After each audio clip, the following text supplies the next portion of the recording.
ఆంధ్రప్రదేశ్ను ఇప్పట్లో వర్షాలు వదిలేలా లేవు.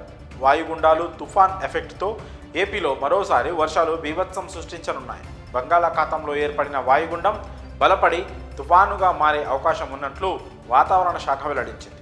ప్రస్తుతానికి అది కదులుతున్న మార్గాన్ని బట్టి పుదుచ్చేరి, చెన్నై మధ్య తీరం దాటే అవకాశం ఉందని వాతావరణ శాఖ అంచనా వేస్తోంది. ఈ తుఫానుకు ఫెంగల్ తుఫానుగా పేరు పెట్టారు. దీని ప్రభావంతో ఏపీలో అతి భారీ వర్షాలు కురుస్తాయని హెచ్చరించింది వాతావరణ శాఖ. కాగా ఇప్పటికే ఆంధ్రప్రదేశ్లో కురుస్తున్న భారీ వర్షాలు గలగలలాడిస్తున్నాయి. వాయుగుండం ఎఫెక్ట్తో పలు జిల్లాల్లో అతి భారీ వర్షాలు కురవనున్నాయి. వానల ధాటికి జనజీవనం అతలాకుతలమైపోతోంది. తుఫాను ప్రభావంతో రాగల 6 రోజులు ఏపీలో కుండపోత వర్షాలు కురుస్తాయని ఐఎండీ తెలిపింది.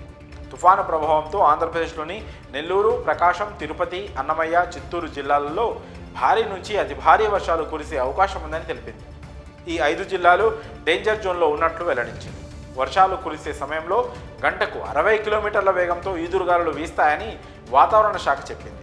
ఉరుములు, మెరుపులతో కూడిన వర్షాలు దంచి కొట్టనున్నట్లు అధికారులు వెల్లడిస్తున్నారు.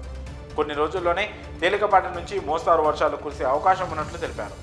తుఫాను ప్రభావం ఏపీతో పాటు తమిళనాడు, పుదుచ్చేరిపై ఉంటుందని వాతావరణ శాఖ ప్రకటించింది. తమిళనాడును ఆనుకొని ఉన్న దక్షిణ కోస్తా, రాయలసీమపై తుఫాను ప్రభావం ఎక్కువగా ఉంటుందని తెలిపింది. మరో 48 గంటల తర్వాత ఉత్తరాంధ్రపై కూడా ఫెంగల్ తుఫాన్ ప్రభావం ఉంటుందని వాతావరణ శాఖ వెల్లడించింది. రాబోయే 48 గంటల్లో అన్నమయ్య, ప్రకాశం, చిత్తూరు, నెల్లూరు, తిరుపతి జిల్లాలలో కొన్ని చోట్ల భారీ వర్షాలు కురిసే అవకాశం ఉన్నట్లు తెలిపింది. తుఫానుగా మారిన తర్వాత 3 రోజులకు బలహీనపడి తీవ్ర వాయుగుండంగా తీరం దాటే అవకాశం ఉందని వాతావరణ శాఖ తెలిపింది.